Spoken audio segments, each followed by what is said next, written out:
Well, seniors, this will be my fourth time filming this. I've completely done it without realizing I had sound. I've done it when I had too much sound. I had two mics running. I am so tired of talking about the first part of this book. It is driving me up a wall, but we're going to do it again because it's my fault for not checking my equipment. So I apologize for my somewhat frustrated tone, but you know what? We're going to talk about the book The Plague by, let me do the Alabama pronunciation, Albert Camus, which is not correct.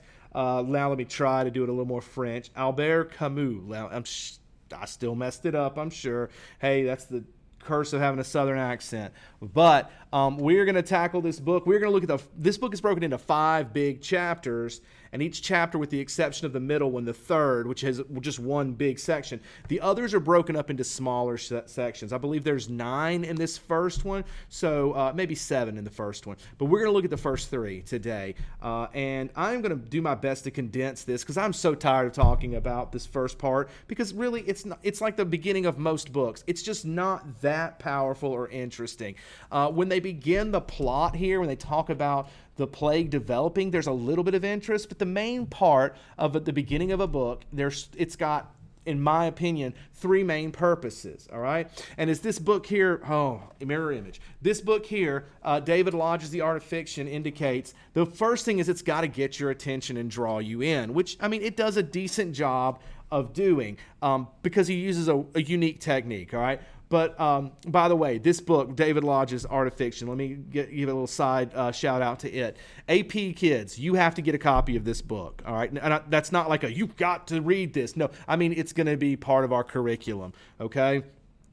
It is going to talk a lot about little subtle choices authors make that make their writing artistic, to be honest with you. And one of them we're going to talk about right now is how you start a story, because the beginning of a story can make or break whether people keep reading it, and whether it, not because it's summer reading and you have to, but for people like me who just picked this book up on a whim, ironically before the pandemic even became a thing, and just really enjoyed it. Now, I didn't do it just because of the beginning. The beginning is ho-hum, but it's okay, all right? The second thing that these first pages should do is give you a good establishment of setting. Setting helps to give you mood, and it even begins laying the groundwork for tone towards certain things. And of course, finally, you got to get the main characters on stage. Main characters need to come early in a story so they can be developed and you can get readers invested. If you wait until halfway through the novel to introduce a character, be prepared for your readers not to care about them as much. You need time with them, and that occurs by getting them all out early. Shakespeare does this constantly. In his first acts, you'll often see main characters all crammed on a stage together to kind of get them going. But it also happens in modern things. Best example I can think of this is the sitcom Friends, where this story begins and they kind of, within the first few minutes, they end up at this coffee house where all 6 of them are together, and then they go off and have their various plot lines, which may include 1, 2, 3, 4 of them, and then they come back to the coffee house at some point and are all back together.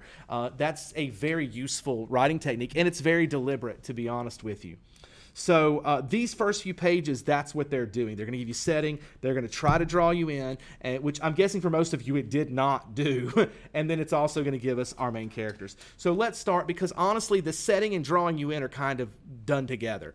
So setting often in books when a writer's writing about it, especially when it's an area from the author's home. Camus is actually Algerian. I think I said he was French, but Algeria's got a heavy French influence. But he's Algerian, so he's writing about a real city in his homeland, and he describes it in horrible terms. Let me switch over and get my notes pulled up here.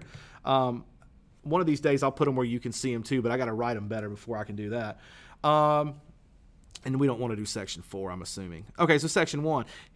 First of all, let's give you the facts. The city's called Oran, not Iran like the country, Oran with an O, which I'm sure I didn't get that right either, as far as the pronunciation. It's in Algeria, which is on the North African coast.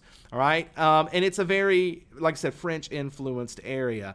He describes the town. Let me throw out a few of the details here. Ugly and plain. He describes it as a thoroughly negative place where the only way to tell seasonal change is through the appearance of the sky. He says the banality of the town's appearance and the life inside it. He calls it treeless, glamourless, and soulless. And then there's another detail that I'll come back to in a second. But let's look at these first. These all little minor things. Now, word choice is big. In other words, diction, that's what we English teachers call word choice, is huge in these sections because, professional writers and brilliant writers will use the right word at the right time. And by using these words like banality, to be banal is to be, plain and boring and uninteresting. So the town's described as that. He calls it thoroughly negative. It's just there's not a lot of great things about it. In fact, the weather is boring. They must have the same weather we do here in Mobile. Mobile weather, but despite like the rain and stuff. But, temperature-wise, we have two seasons. We have a little cold and we have really hot, and really hot goes on for 10 months. And so, even that's boring. I don't know if you're like me, but after we get to about September or October and it's still hitting the low 90s, I'm so tired of it I could scream. And there is nothing I hate more than a Mobile Christmas, because I don't want to be enjoying my Christmas dinner in shorts. I know some of you love that. I know some of you think beach at Christmas time is a great idea. I am repulsed by it. It makes me want to physically vomit. So, I can understand their feeling about this town right now. Now, the other detail is that it's facing away from the bay. Now, think about how weird that is. You didn't even pay attention to that detail when you read it, more than likely. But here's the thing. If you're a city that's facing water, then don't you think that would kind of be the focal point? Because that's the most beautiful part of the city, more than likely. These people aren't even facing it. They're ignoring the beauty of the day-to-day. And that is going to be a key thematic development in this book as we go through it. Now, and not just that, how we ignore the beauty in our day-to-day life. In fact, I would argue maybe the biggest point that Camus is trying to make is about that. Now, since we mentioned theme, let's tackle how we're going to handle theme in this book. And in fact, how I've redone my classes to handle theme in general. We think about theme normally. What we do is we have a statement. Theme is a statement about human nature or something about that. Sorry, I'm knocking crumbs off my computer. Theme is about it's a statement about human nature that can be arguable and people discuss. But here's the thing. I've decided I don't like talking about it that way. I think older books, like if we go, let's say late 1800s and back, you can probably identify theme pretty easily. But more modern texts don't really give you that statement. What they give you is a question. And they want you as a reader to stop being lazy and relying on the author to tell you everything and instead think for yourself. And I think that's what we're going to see with this book particularly, because in this section, and then there's another big one in section 3, but in section 1 we have 2. One of them is how can we truly know one another? And the answer here, you might think in this section that's not what he's doing. I'm just looking. I know the whole book, and I know the fact that we don't really know each other is going to be an issue throughout. I think the first groundwork is laid here, and it's tied right to another thematic question, which is, do we really truly live the life we're given, or are we just existing in the space that we're given? All right, and both of these are key to Camus' philosophy and his discussion in here. Okay, so let's look at the first one. How can we truly know one another? Well, our narrator says there's 3 ways you can understand a town and its people. It's how the people love, how they work, and how they die, which, wow, that's kind of a dark statement to end with how they die. But think about this. How they love. What kind of relationships do they have? Are these fulfilling? Are they deep relationships? Are they completely surface level? How people work. Work is about your day-to-day existence. Do you go through the motions and really have no purpose to your life? Or do you move with purpose and do you enjoy every moment of your life? And then finally, how do you die? And of course, there's a lot to be said about that, but we'll hit that one at a later date, okay? So the narrator answers this by saying that all 3 in this town, so how they love, how they work, and how they die, he says they're done with they're done with a feverish yet casual air. Again, word choice. Let's think, what's special about the terms feverish and casual? Well, they're opposite. If you do something feverishly, you're doing it passionately and you're doing it with a lot of vigor, while if you do something casually, you do it haphazardly like you don't care. So how do those go together? Well, there's our paradox, because you can do that. You can live passionately yet casually. That works because, we can get so wrapped up in stuff, but yet not really give it the attention it deserves. We can go into so much detail, and we will do more of this in class. For those of you learning at home right now, I apologize that you're going to miss out on that. I'm trying to find a way that we can record class and I can still upload it, but there's some legal issues in that I have to be careful with. So I am thinking of you guys, though. The next one was about, do we truly live the life let me read this again. Do we truly live the life we're given, or do we just exist in the space we're given? And the key here is that, and this is like the big thing I want to talk about from this section. The narrator, and by the way, let me just go ahead and tell you, the narrator is Ryu. All right. Honestly, if you read the book without me telling you that, you don't find that out until the last section of the last chapter. But and there's a reason for that. But we're going to go ahead and tell you because you should have read the book. Ryu tells us that the truth is, and I'm quoting, the truth is that everyone is bored and devotes himself to cultivating habits. Lots of focus on developing habits in order to survive. What are habits?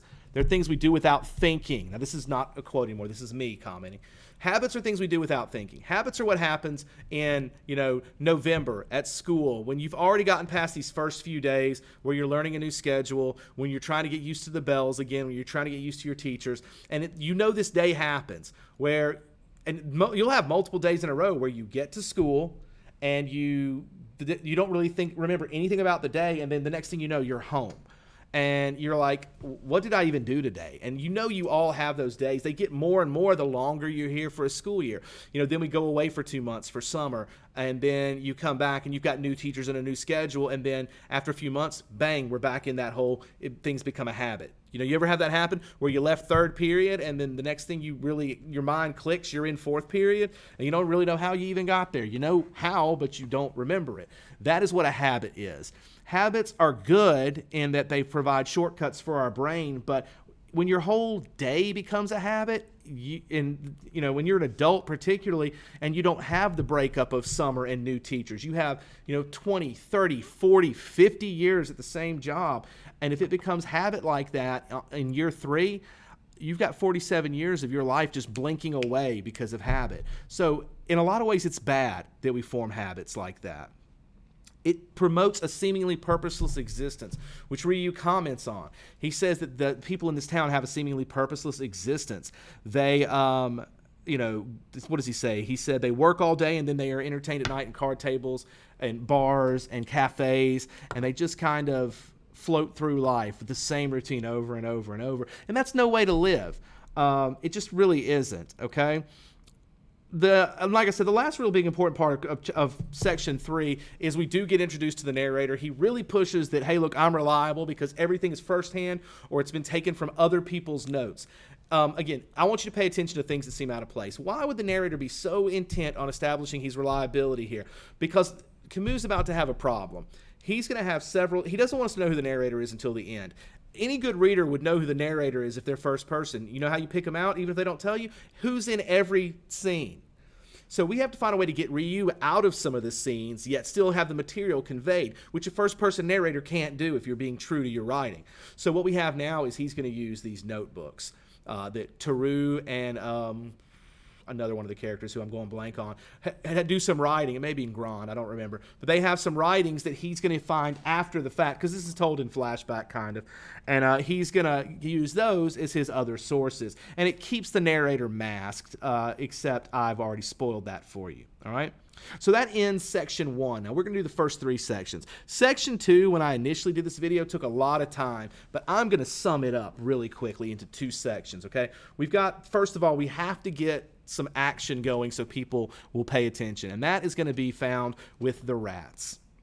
So kind of a big deal there. We're going to have, let's talk a little about rats in general. Now this is in 1940, so it's not 1240 or sometimes where there was no sanitation. And this city is not like a garbage pile, despite the way it was described. I mean, it's got some sophistication. So what's going to happen is we all of a sudden start seeing rats show up. Now, if you're in a warehouse district or something, you may see occasionally a rat. You may occasionally see a dead body, usually because someone's poisoned it. But when they start showing up with a lot of frequency, whether it's in a poor area or we start seeing them at all in a wealthy area, red flag, okay, right away. Should be an issue. Something disease-worthy is happening when that occurs. Then all of a sudden the rats start appearing out in public, something they would not usually do. Red flag number 2. Then all of a sudden, their deaths start to look really suspicious. Like they have a scene where the rat runs out and he kind of runs around in a circle, like seemingly crazy, and then just keels over dead, and then blood starts, coming out of his pores. Or not pores, but like his mouth and probably his eyes, I would assume at this point. this is very much so a red flag. This is the Black Death. This is the bubonic plague. There's no question about it. This isn't coronavirus that has 55 different symptoms and they could be anything. Every time you cough, you could have allergies or you could have coronavirus or you could have a million other things. But this stuff is very, very easy to spot. And these people know what this is. But here's the funny thing. They don't want to admit it.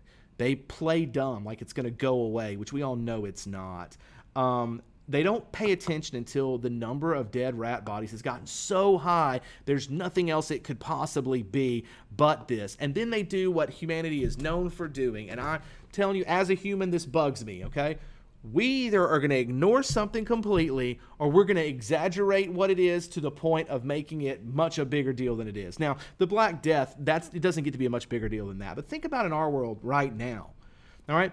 We wanted to ignore the coronavirus forever, especially here in Alabama, where when it was happening in New York and Washington State, that's far away from us.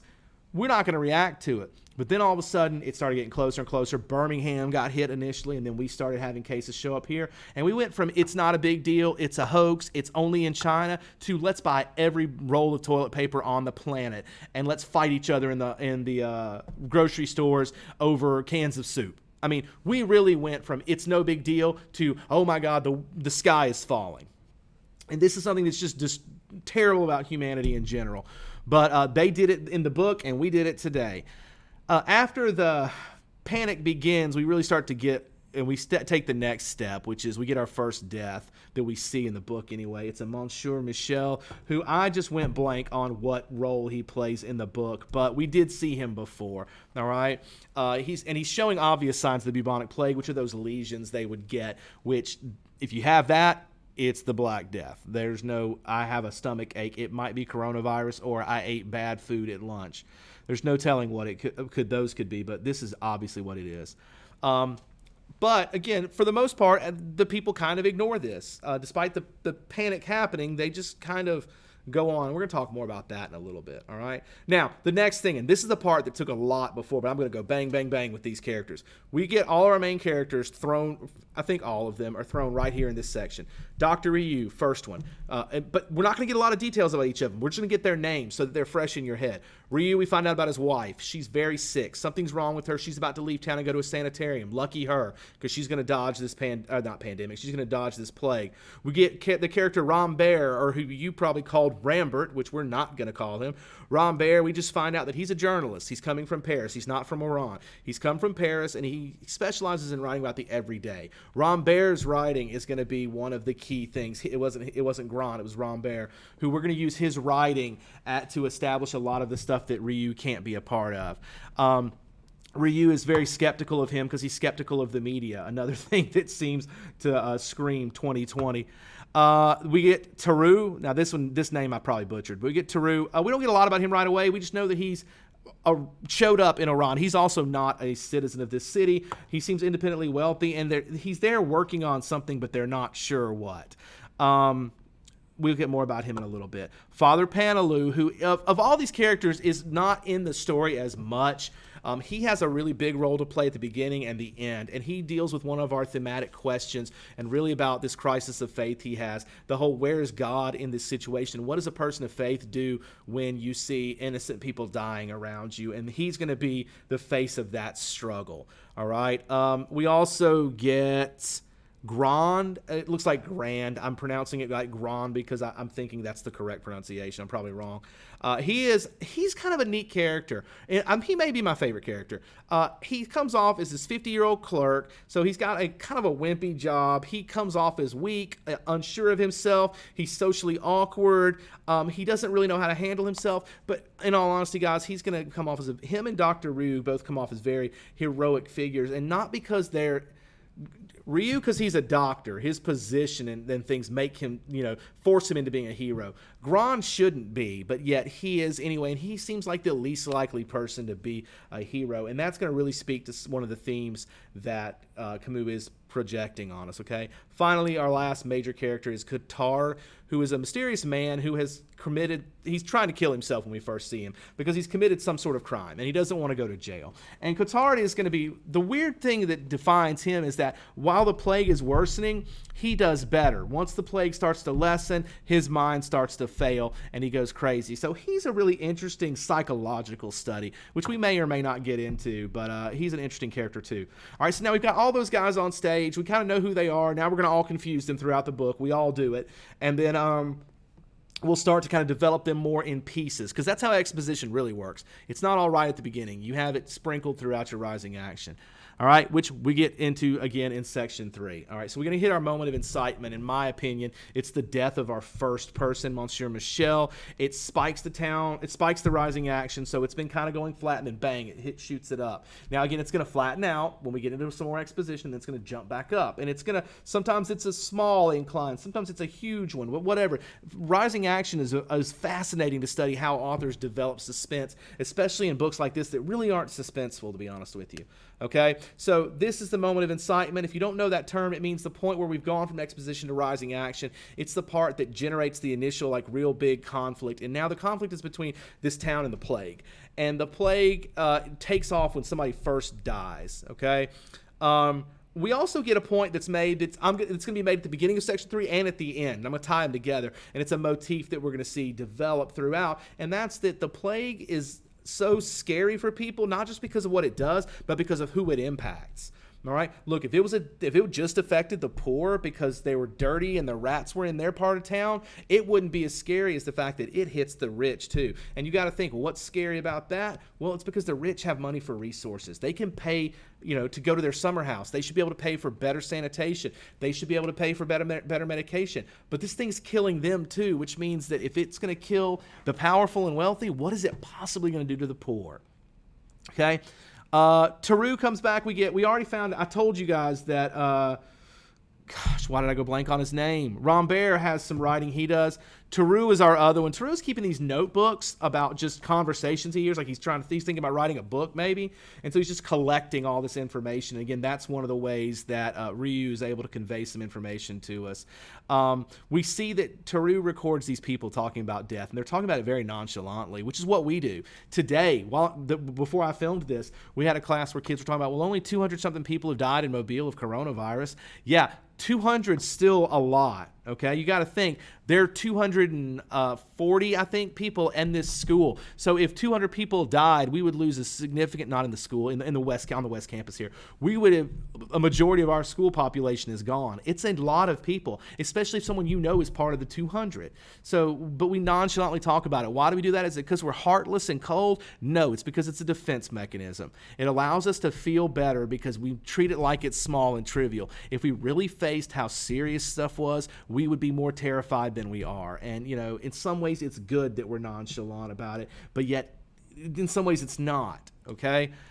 These guys also seem to be disturbed about this guy is like them. And we're going to see that also with the wealthy when we see this, the hotel manager in just a second. He also seems to point out that what disturbs him the most it's not the plague. It's that now the rich of his hotel are like the poor. So this thing that unifies them actually bothers them, because once again, it's not just meant to be a critique of the rich thinking they're better. What it does is it once again makes this plague more real, because now if it's killing people that are like us, then it could kill us. If it's killing the other, then we're not part of that group and we can keep thinking we're safe. I mean, really, this is a mental thing to make us feel safe. All right. Okay, so the last thing I want to hit in this section, then we're going to stop, is there's another thematic question that comes up, and this is the big one, okay? This is the one that this book is built around. And that's going to be, is there a purpose to life? You don't get to be a much bigger question than that. All right, now, again, we're going to look at this through the lens of Camus and absurdism, not through the lens of a Christian worldview right now, okay? We're going to bring that up too. Don't worry, I'm not abandoning it. But what I am going to tell you is, and I want to point out that this is not nihilism. Nihilism feels there's no point in life, so we might as well all just give up. That is not, and I'm very much so simplifying that, I know. Please don't come after me over that. Absurdism is the idea that there's no purpose to life, and that people spend their entire life looking for a purpose that they're not going to find, and that comes off as absurd to look for something that's not non-existent. And what an absurdist suggests, well, a nihilist says let's just give up and let's burn the whole thing down anyway. An absurdist would be Ryu. Ryu's an absurdist. He's absurdist. He's like, okay, the plague's gonna run rampant and kill a lot of people. So what am I gonna do? I'm gonna go show up to work every day and save who I can or help who I can. I'm gonna work in the small area I have to do the best I can, and I'm gonna find meaning in that. I'm gonna find meaning in my existence and in doing what I know is right. Now, absurdism and a Christian worldview don't really jive, because Christians feel like obviously there is a purpose to life, a very defined one, and there is an afterlife, and an absurdist wouldn't feel that way. But do you see how they can connect too? A Christian can learn from an absurdist. You can sit there and say, you know what, we a lot of the times are so focused on the end and on going to heaven and things like that we neglect the stuff we should be doing on earth. You know, God didn't put you on the earth just to die so you can go to heaven. If that was the case, he'd just let you go on, skip the middleman. We're here to do a job and really to impact the people around us for the better. And we don't do that very often, to be honest with you. So there's a lesson to be had for the Christian in here, even though absurdist theology or absurdist philosophy kind of, is at odds in places, okay? Tarot, though, I'm on a side note here. Tarot kind of points out that the best way to not waste your life is to be very hyper aware of your life. In other words, eliminate habits. He says the best way to do that is to put yourself in uncomfortable and inconvenient situations. So right now, when I'm filming this, we're still with one-way halls and having to wear masks.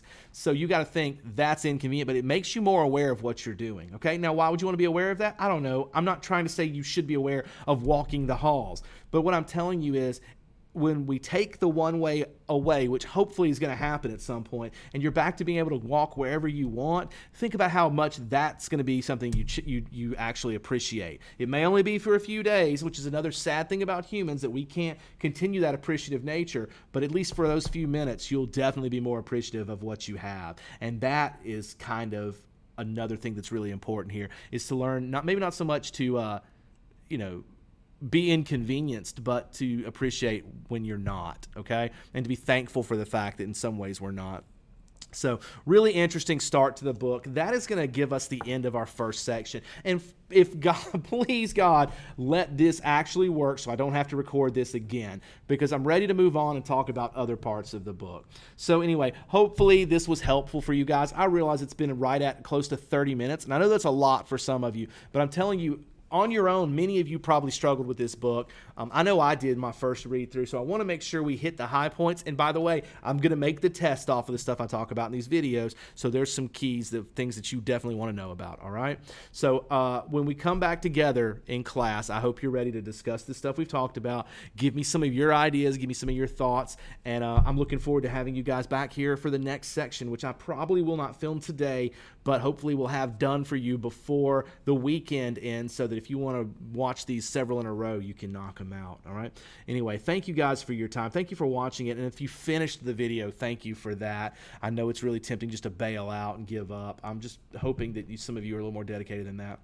All right, well, you guys have a wonderful evening, afternoon, wherever you may find yourself.